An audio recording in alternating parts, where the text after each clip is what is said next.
주간도 평안하셨습니까? 우리 자유의 성도님들께 샬롬으로 한번 인사해 볼까요? 샬롬, 샬롬. 정말 코로나19 시대에 여러분과 또 함께 모여서 하나님 앞에 예배드릴 수 있다는 것이 하나님께 주시는 샬롬이 아니고서는 말하기 힘들 것 같습니다.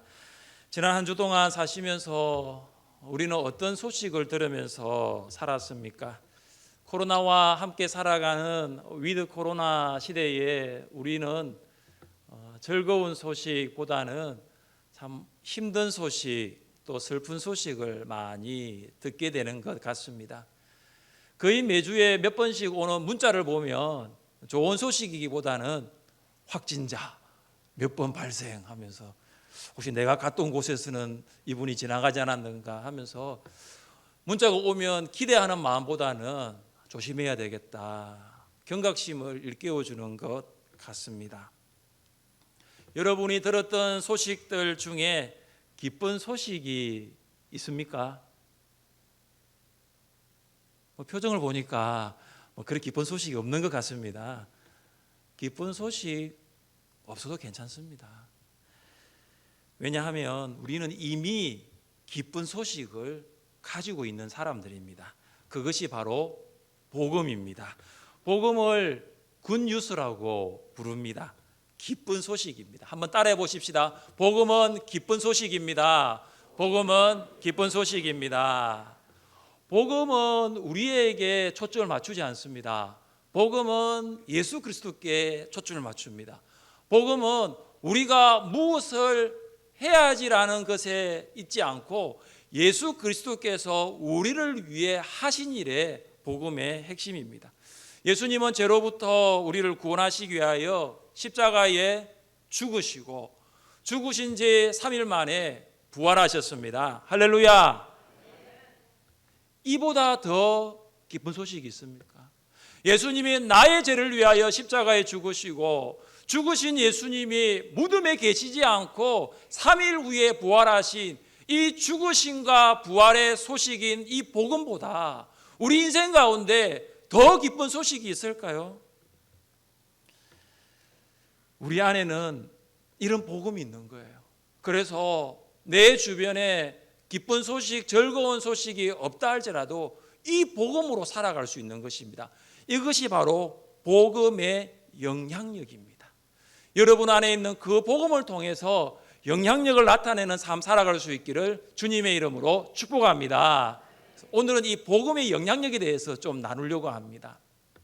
첫째, 복음은 사람의 비전을 바꿉니다. 한번 따라해 봅시다. 복음은 사람의 비전을 바꿉니다.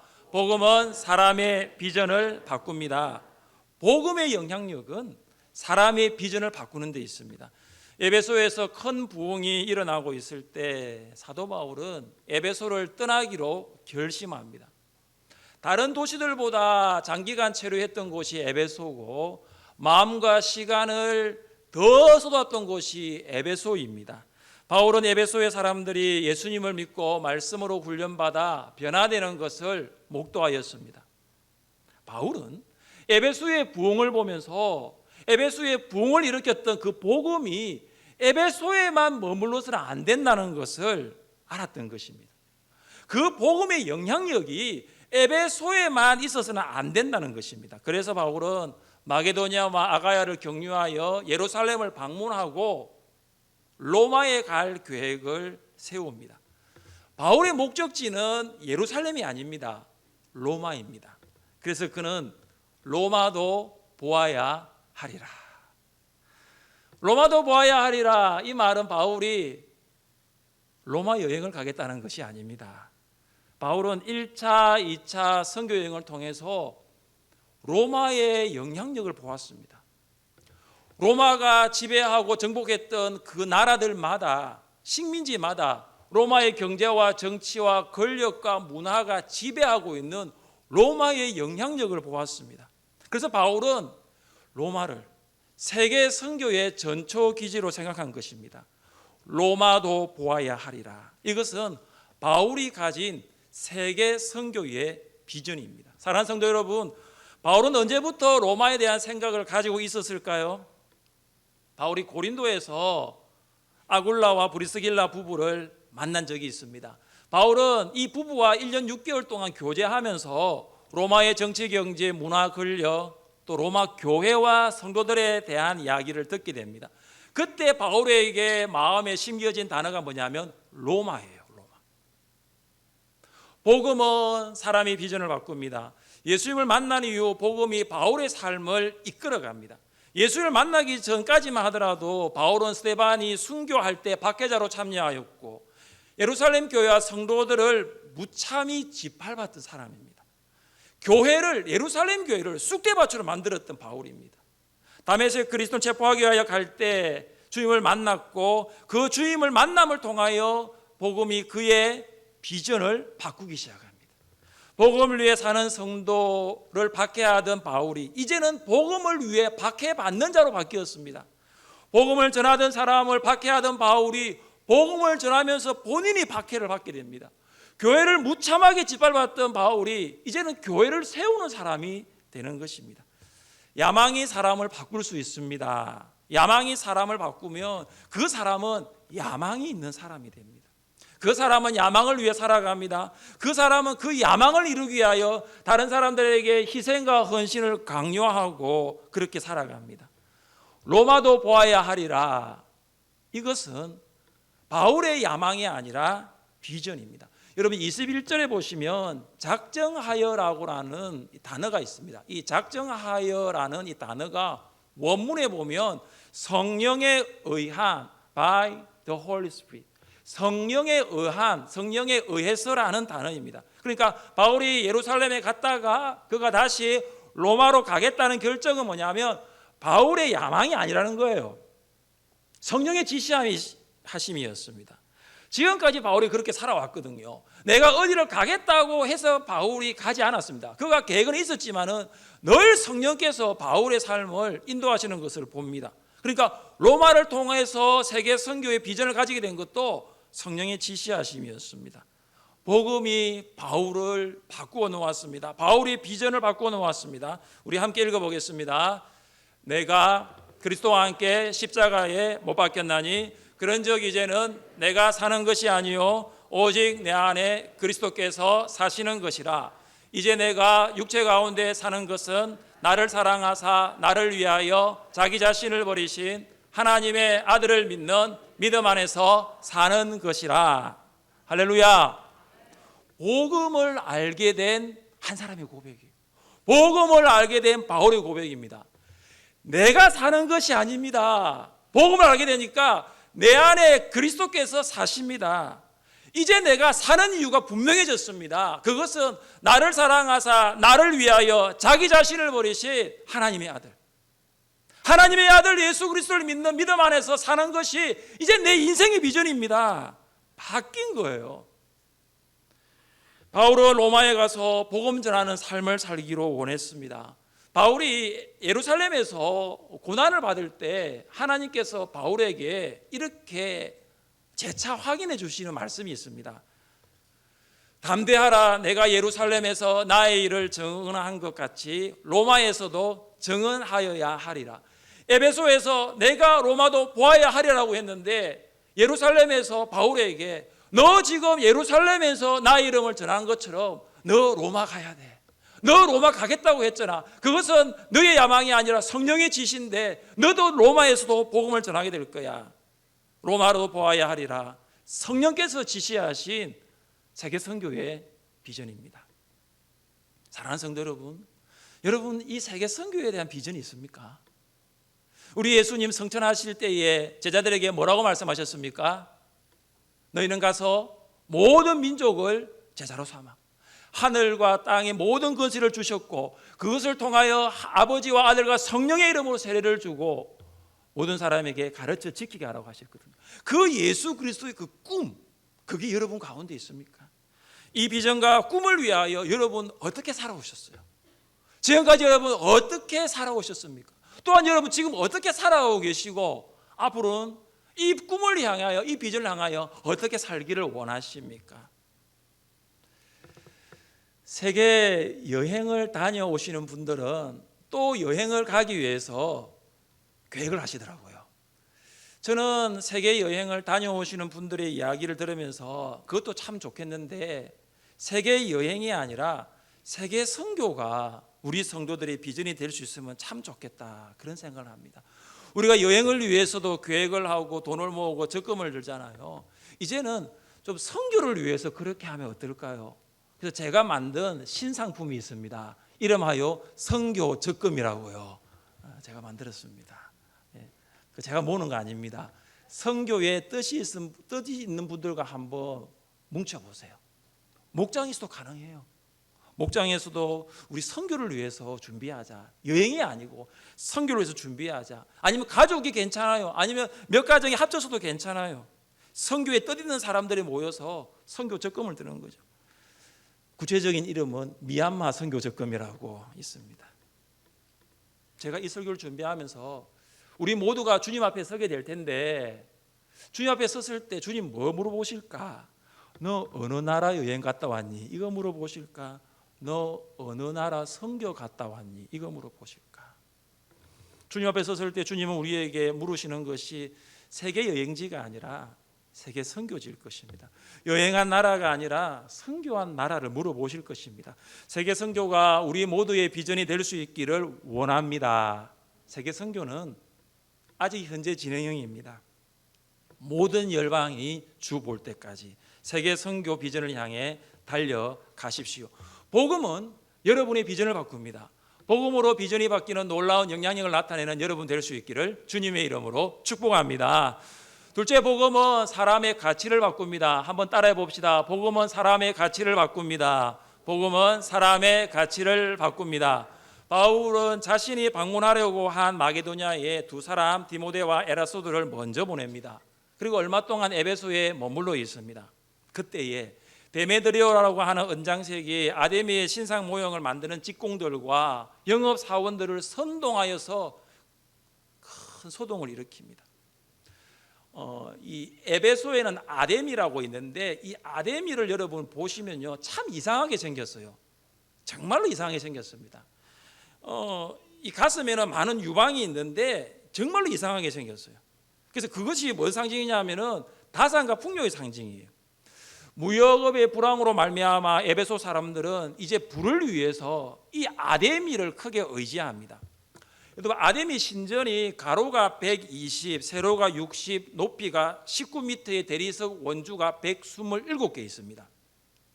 축구장 크기라고 보시면 됩니다. 그 축구장 크기에 19m의 대리석 원주가 127개가 있어요. 그래서 이 아데미 신전은 세계 7대 불가사의 중에 하나입니다. 그러니까 많은 사람들이 이거 구경하러 에베소로 오는 거예요. 그럼 이 아데미 신전 주변에는 어떤 사람이 있습니까? 음식 파는 사람, 숙박업 하는 사람, 아데미 모형 파는 장사꾼들이 문전성시를 이룹니다. 그 중에 가장 수입이 좋은 것이 뭐냐면 아데미 모형입니다. 사람들이 아데미 모형을 가지고 신전에 갖다 놓기도 하고 자기 집에 갖다 놓으면 이 아데미가 우리 집을 지켜주는 수호신으로 생각했습니다. 바울이 에베소 사람들에게 말씀으로 훈련시키고 예수 그리스도의 이름으로 능력을 행하면서 사람들이 우상 숭배라는 악습으로부터 떠나게 됩니다. 우리 지난주 말씀 보았지 않습니까? 마술서적을 다 불태웁니다. 아데미 신상이 집에 있는데 그것도 아마 버렸을 거예요. 이제는 더 이상 아데미 신상 모형을 구입하지도 않습니다. 그러니까 은장색들의 이 매출이 격감하는 거예요. 은장색 협회를 맡고 있는 데메드리오가 이래서는 안 되겠다, 이래서는 우리 업이 다 망하겠다. 그래서 직원들과 직공들과 영업사원들을 동원해서 선동을 일으킵니다. 데메드리오가 은장색과 직공들과 영업하는 사람들에게 주장한 내용이 무엇입니까? 27절을 한번 읽어보겠습니다. 우리의 이 영업이 천하여질 위험이 있을 뿐 아니라 큰 여신 아데미 신전도 무시당하게 되고 온 아시아와 천하가 위하는 그의 위엄도 떨어질까 하노라 하더라. 아멘. 데메드리오가 지금 선동을 일으키는 몇 가지 이유를 이야기를 하고 있습니다. 첫 번째가 뭐냐면 아데미의 권위와 위엄이 땅에 떨어진다라는 거예요. 종교적인 충성심을 가지고 나옵니다. 지금 우리가 아데미를 지키지 아니하면 정말로 우리 에베소가 지금 섬기고 있는 이 아데미의 이런 부분들이 사람들에게 정말로 어떻게 비추어지겠느냐, 지금 이런 식으로 이야기를 하고 있는 거죠. 이것이 하나의 이유였습니다. 그런데 여러분, 굉장히 합리적인 것처럼 보입니다. 그러나 실제적인 이유는 이것이 아닙니다. 실질적인 이유는 다른 거예요. 그건 뭐냐면 경제적인 거예요. 사람의 손으로 만든 것은 신이 아니다, 바울이 이야기를 하고, 그 바울의 이야기를 들은 사람들이 이제 사지 않습니다. 그래서 아데미 신상을 만드는 우상 제조업자들은 아데미 신상 모형이 안 팔리니까 이제는 폐업을 해야 되는 거예요. 먹고 살 길이 막막한 거예요. 그래서 데메드리오가 선동을 일으킨 거죠. 그들은 아데미의 여신을 높이는 노래로 이렇게 외치기 시작합니다. 크다 에베소 사람의 아데미여. 크다라는 것은 에베소 아데미의 여신의 명예를 회복하자라는 것이고, 에베소 사람의라는 말은 뭐냐면 에베소 사람들이여 일어나라는 거예요. 그러니까 에베소 시내가 데메드리오와 은장색의 소동으로 막 이렇게 시끄러워졌습니다.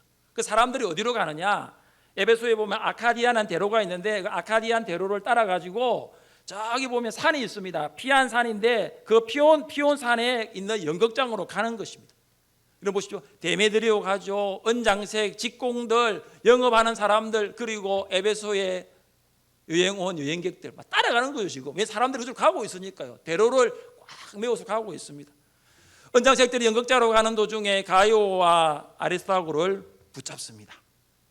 사랑하는 성도 여러분, 여러분은 이 데메드리오와 은장색이 일으킨 이 소동을 보면서 무엇을 느끼십니까? 왜 그들이 이런 소동을 일으켰을까요? 사람을 움직이는 것은 가치에 있습니다. 사람은 가치에 따라 살아갑니다. 어디에 가치를 두느냐, 내가 무엇을 가장 가치 있게 생각하느냐에 따라서 인생이 바뀌게 됩니다. 자, 데메드리오와 은장색을 포함한 에베소 사람들이 가진 가치, 그들이 가진 가치는 무엇이었습니까? 그들은 무엇에 의해서 지금 움직이고 있습니까? 뭐죠? 두 글자로 얘기하면 물질이고 한 자로 얘기하면 돈이에요. 지금 돈에 따라 움직이는, 그들이 지금 아데미의 명예 회복을 위해서 모였지만 그것은 사실은 실상 이유가 아니에요. 문제는 돈이에요. 돈이 그들의 가치인 것입니다. 종교라는 것 뒤에 감추어진 것이 뭐냐면 돈이었어요. 아데미의 명예 회복을 하자 에베소 사람들이여 일어나라라고 하지만 그들을 선동한 이유는 뭐냐면 돈이었습니다. 돈이 아니라면 데메드리오는 이런 선동을 일으킬 이유가 전혀 없었습니다. 사랑하는 성도 여러분, 복음은 사람의 가치를 바꾸는 줄 믿으시기를 바랍니다. 복음의 영향력이 대단합니다. 돈을 추구하며 살았던 사람들도 바꾸어 버리는 힘이 복음에 있어요. 여러분, 성경을 읽어보면, 특별히 복음서를 읽어보면 복음에 의해서 변화된 사람들의 이야기가 참 많습니다. 여러분, 돈을 가치로 살았던 사람이 복음을 통하여 복음으로 변화된 한 사람, 혹시 누가 기억나십니까? 삭개오가 기억나요. 삭개오가. 복음을 알기 전 삭개오의 가치는 돈에 있었습니다. 사람들로부터 동족의 고열을 짜서 로마의 세금을 갖다 바치는 매국노라고 손가락질을 당해도 괜찮아요. 그가 가진 가치는 돈이니까요. 친구 한 사람 없어도 괜찮아요. 돈만 있으면 되는 거예요. 사람들이 그를 죄인이라고 낙인 찍어도 괜찮아요. 돈만 있으면 괜찮아요. 근데 이 삭개오가 예수님으로부터 복음을 듣습니다. 그러면서 그의 가치가 달라지는 거예요. 여러분, 그의 고백을 한번 읽어볼까요? 시작. 주여 보시옵소서, 내 소유의 절반을 가난한 자들에게 주겠사오며 만일 누구의 것을 속여 빼앗은 일이 있으며 내 갑절이나 갚겠나이다. 아멘. 여러분, 이것을 삭개오 입장에서 읽지 마시고 예수님이 나를 찾아오셨을 때 내가 과연 삭개오처럼 이렇게 고백할 수 있는지 한번 생각해 보십시오. 그동안 돈을 가치로 삼았던 삭개오가 그 돈을 어떻게 하냐면은 절반을 가난한 자에게 나눠주겠다는 거예요. 오늘날로 말하면 빌딩 2채 있으면 빌딩 한 채를 팔겠고 아파트 2개 있으면 한 채를 팔겠다는, 자기 재산의 절반을 가난한 자에게 주겠다는 거예요. 여러분, 이게 가능합니까? 여러분, 가능해요. 그가 복음을 통하여 그의 가치가 바뀌었다는 것이에요. 다른 사람의 것을 빼앗은 일이 있으면 4배를 갚겠다고 합니다. 율법에는 5분의 1만 더해주면 되는데 4배를 갚겠다고 하는 거죠. 여러분, 이게 가능합니까? 그의 가치가 정말로 어떻게 바뀌었는지를 알 수 있는 거 아닙니까? 사랑하는 성도 여러분, 여러분의 가치는 무엇입니까? 무엇이 여러분의 가치입니까? 돈이 여러분에게 미치는 영향력보다 복음이 여러분에게 미치는 영향력이 더 크다는 것을 잊지 마시기를 바랍니다. 복음이 여러분의 가치가 될 수 있기를 주님의 이름으로 축복합니다. 제 복음은 사람의 생각을 바꿉니다. 한번 따라해 보십시다. 복음은 사람의 생각을 바꿉니다. 복음은 사람의 생각을 바꿉니다. 에베소에서 발생한 소동을 진정시킨 사람이 등장합니다. 서기장입니다. 서기장은 에베소의 최고 행정관리, 오늘날로 말하면 울산으로 말하면 울산시장 정도가 되겠지요. 대단히 사력 있고 지혜로운 사람이었습니다. 그는 무리를 진정시키고 에베소가 신에게 바쳐진 아주 특별한 도시라고 먼저 이야기를 합니다. 에베소 사람들아, 에베소시가 큰 아데미와 제우스에게서 내려온 우상의 신전지가 된 줄을 누가 알지 못하느냐. 다 안다라는 거예요. 사람들은 아데미가 제우스, 다시 말해서 저 하늘로부터 에베소에 내려온 것으로 다 안다라는 거죠. 이 말은 어떤 의미가 있냐면은 어떤 운석이 지구 대기권을 통과해가지고 에베소에 떨어진 거예요. 근데 그 운석을 보니까 통과하면서 막 탄 부분이 있고 안 탄 부분이 있는데 그 부분이 마치 여성의 유방처럼 울퉁불퉁한 거예요. 그러니까 뭐 신기한 거죠. 하늘에서 떨어지니까 그걸 가지고 이것이 신이다, 우리에게 풍요와 부유를 준다, 그것을 통해서 신전을 만든 거예요. 그러니까 서기장은 사람들에게 에베소는 아데미의 도시입니다 상기시켰어요. 그래서 아데미의 도시니까 너무 경솔하게 행동해서는 안 된다고 그들의 마음을 진정시킵니다. 그러고 난 다음에 이 서기장이 바울 일행에 대해서 이렇게 말합니다. 37절 보십시오. 신전의 물건을 도둑질하지도 아니하였고 우리 여신을 비방하지도 아니한 이 사람들을 너희가 붙잡아 왔으니. 가요와 아리스타고는 신전의 물건을 도둑질하지 않았습니다. 신성모독하지 않았습니다. 에베소 사람들이 일으킨 소동은 종교의 문제와 상관이 있는 것이 아니라는 거예요. 경제적인 문제라는 거죠. 서기장이 데메드리와 직공들에게 무엇을 말합니까? 40절 말씀 함께 읽겠습니다. 오늘 아무 까닭도 없는 이 일에 우리는 이 불법 집회에 관하여 보고할 자료가 없다 하고, 지금 서기장이 데메드리오를 중심으로 일으킨 이 소동을 불법 집회라고 규정짓고 있습니다. 이 집회는 개인적인 이기심과 탐욕에서 비롯된 집회라는 거죠. 이 집회는 군중 심리에 의해서 만들어진 불법이라는 거예요. 데메드리오와 직공들은 불법적인 생각에서 출발하여 불법적인 행동으로 확대되어 갔습니다. 그러나 가이오와 아리스타고는 신전의 물건을 도둑질하지도 아니하였고 신성 모독도 하지 않았습니다. 자, 누가 이것을 지금 정언하고 있습니까? 바울이 아니에요. 서기장이에요. 신자인 바울이 아니라 불신자인 서기장입니다. 복음을 아는 바울이 아니라 복음을 전혀 알지 못하는 서기장이 가이오 아리스타로를 보면서 그들은 불법을 행한 사람이 아닙니다. 신자가 신자를 변호한 게 아니에요. 불신자가 신자를 변호한 거예요. 사랑하는 성도 여러분, 여러분이 서기장이 가이오와 아리스타고의 무죄를 변호하는 것을 보면서 무엇을 느끼십니까?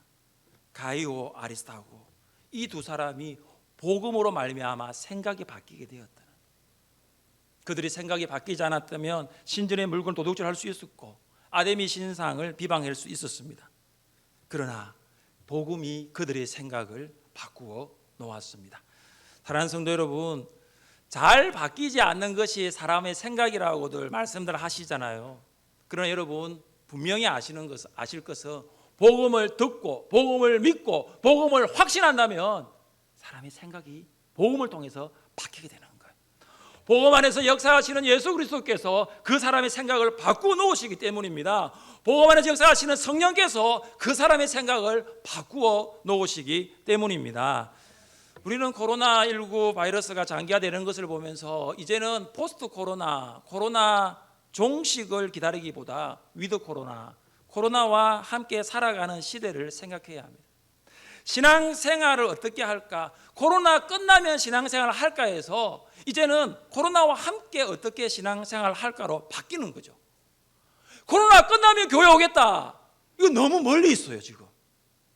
치료제와 백신이 나와야 코로나 종식이 되거든요. 그리고 코로나 끝나고 포스트 코로나 이후에 내가 신앙생활을 하겠다. 너무 멀어요. 지금 코로나가 있지만 내가 지금 신앙생활을 해야 되겠다고 생각을 바꾸시는 거예요. 코로나와 함께 성경을 읽고 기도를 하고 찬양하는 것입니다. 코로나와 함께 성도를 사랑하며 교회를 섬기며 복음 전하는 거죠. 여러분의 신앙의 주파수가 교회 일정에 맞추어지면 코로나 가운데서도 건강한 신앙생활 할 수 있게 됩니다. 복음 안에서 여러분의 생각이 바뀌어질 수 있기를 주님의 이름으로 축복합니다.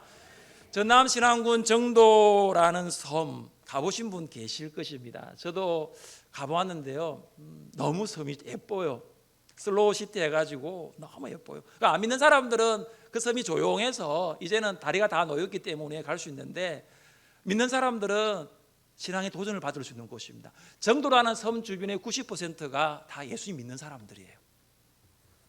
이 섬은 절집, 절집, 미신, 노름이 없어요. 주일이면 다 문 닫아요, 식당이. 왜냐? 교회가 아니까요. 교회가 다 문 닫아야 되는 거예요.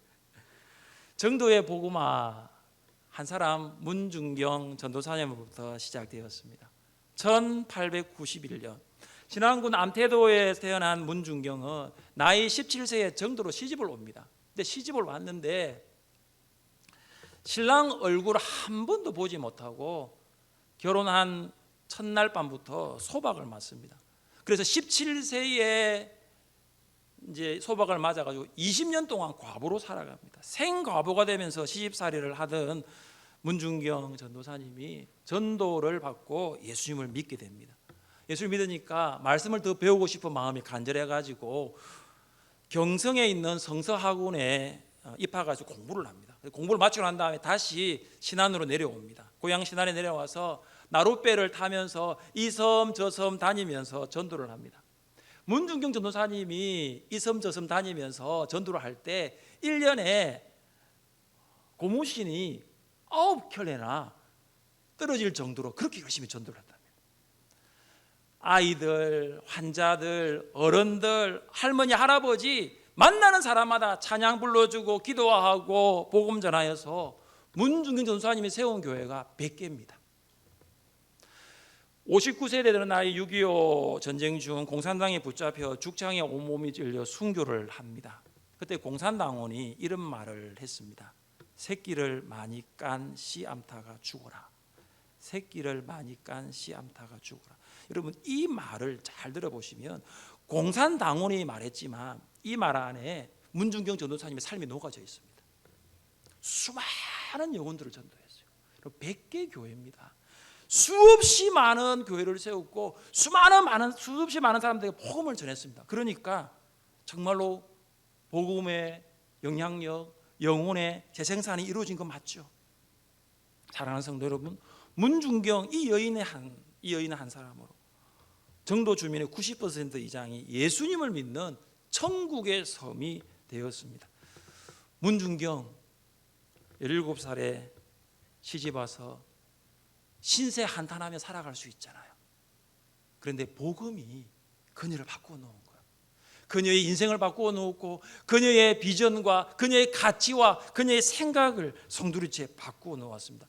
문중경을 바꾸어 놓은 그 복음이 신앙군을 바꾸어 놓고 정도를 바꾸었습니다.